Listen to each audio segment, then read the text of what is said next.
കട്ടപ്പന 20 ഏക്കറിൽ പ്രവർത്തിക്കുന്ന ഇടുക്കി താലൂക്ക് ആശുപത്രിയോടുള്ള സർക്കാരിന്റെ അവഗണനയ്ക്കെതിരായും ആശുപത്രിയിൽ ആവശ്യമായ ഡോക്ടർമാരെയും ജീവനക്കാരെയും നിയമിക്കണമെന്നാവശ്യപ്പെട്ടുകൊണ്ടും കോൺഗ്രസ് കട്ടപ്പന മണ്ഡലം കമ്മിറ്റിയുടെ നേതൃത്വത്തിൽ ആശുപത്രിയിലേക്ക് പ്രതിഷേധ മാർച്ചും സായാഹ്ന ധർണയും സംഘടിപ്പിച്ചു. ഇടുക്കി ലൈവ് വാർത്തകൾ നിങ്ങൾക്കായി അവതരിപ്പിക്കുന്നത് woodpecker furnishing and Kattappana bed centre, government tribal higher secondary സ്കൂളിന് സമീപം, കട്ടപ്പന. ഇടത് ഭരണത്തിൽ കേരളത്തിലെ ആരോഗ്യമേഖല തകരുന്നതിന്റെ ഉത്തമ ഉദാഹരണമാണ് താലൂക്ക് ആശുപത്രിയുടെ ഇന്നത്തെ അവസ്ഥയെന്ന് പ്രതിഷേധ മാർച്ചും സായാഹ്ന ധർണയും ഉദ്ഘാടനം ചെയ്തുകൊണ്ട് ജോയി വെട്ടിക്കുഴി പറഞ്ഞു.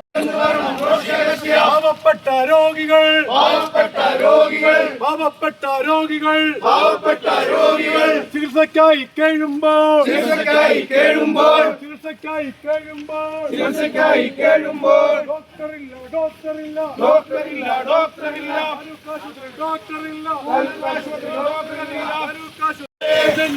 സർക്കാരെ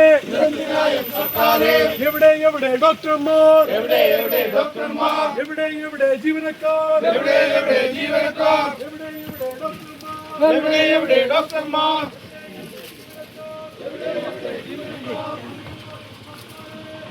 ആശുപത്രിക്ക് ആവശ്യമായ എല്ലാവിധ ഭൌതിക സൌകര്യങ്ങളും കട്ടപ്പന നഗരസഭ ഒരുക്കിക്കൊടുത്തിട്ടും ആശുപത്രിയിലെ ഡോക്ടർമാരുടെയും ജീവനക്കാരുടെയും ഒഴിവുകൾ നികത്താൻ സർക്കാർ തയ്യാറാവുന്നില്ല.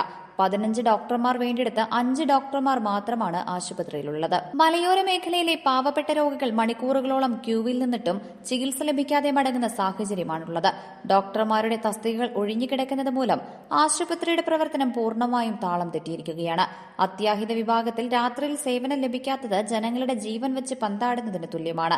ആശുപത്രിയിലെ ഡോക്ടർമാരുടെ ഒഴിവുള്ള തസ്തികകളിൽ നിയമനം നടത്തി ജനങ്ങളുടെ ആരോഗ്യപരമായ അവകാശങ്ങൾ സംരക്ഷിക്കണമെന്നും ജോയി വെട്ടിക്കുഴി പറഞ്ഞു. ഒരാളിപ്പോൾ കൂടി ചെയ്യുമ്പോൾ പിന്നെ 5 പേരായി മാറുകയാണ്.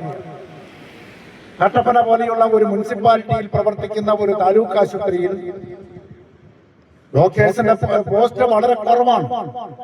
അതിന്റെ കൂട്ടത്തിൽ ഉള്ള പോസ്റ്റിലേക്ക് ആളുകൾ ഇല്ല എന്ന് കൂടി പറയുമ്പോൾ ഒരു തരത്തിലും ഇതിനെ മുമ്പോട്ട് കൊണ്ടുപോകാനായിട്ട് കഴിയില്ല എന്നുള്ളതാണ്. എല്ലാ തരത്തിലും ആളുകൾ ക്ലേശിക്കുകയാണ്.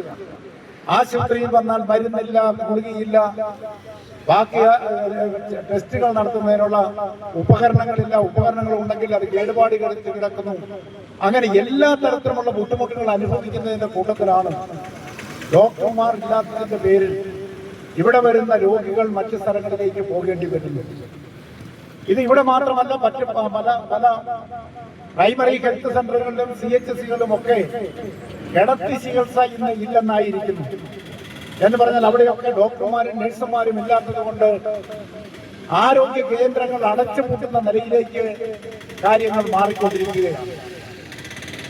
ആരോഗ്യ രംഗത്തെ പറ്റി വളരെ ഉയർത്തിപ്പടിക്കുന്ന, അതേപ്പറ്റി പുകഴ്ത്തിക്കൊണ്ട് പറയുന്ന ബഹുമാന്യനായ മുഖ്യമന്ത്രി ലോകോത്തര നിലവാരത്തിലുള്ള ആരോഗ്യ പരിപാലന കേന്ദ്രങ്ങളാണ് ഈ കേരളത്തിലുള്ളതെന്നാണ് അദ്ദേഹം പറയുന്നത്.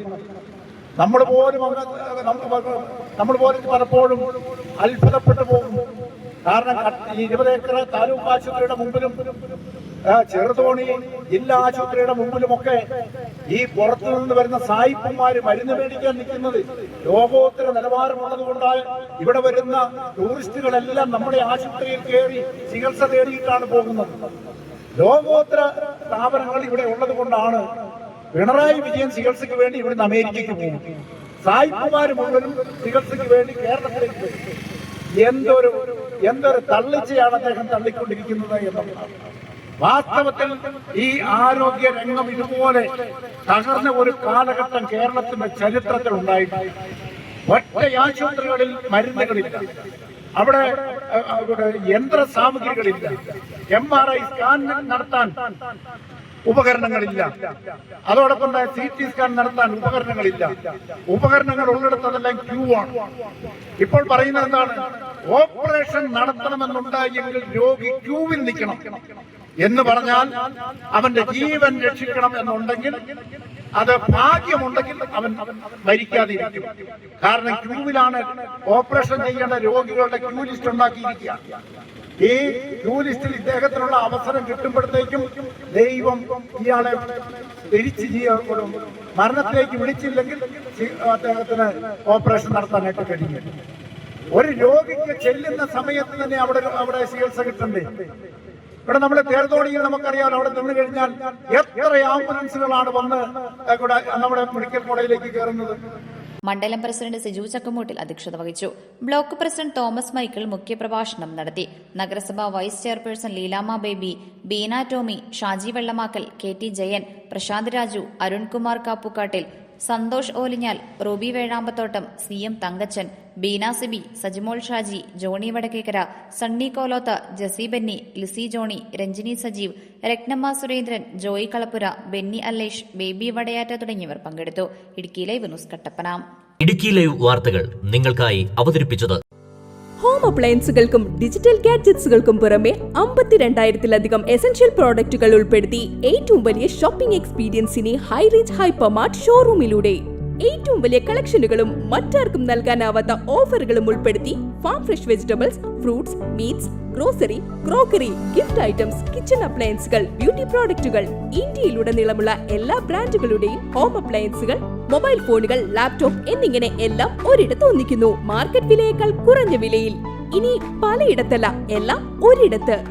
High range hypermart, Kattappana, Cheruthoni, Anakkara, Elappara.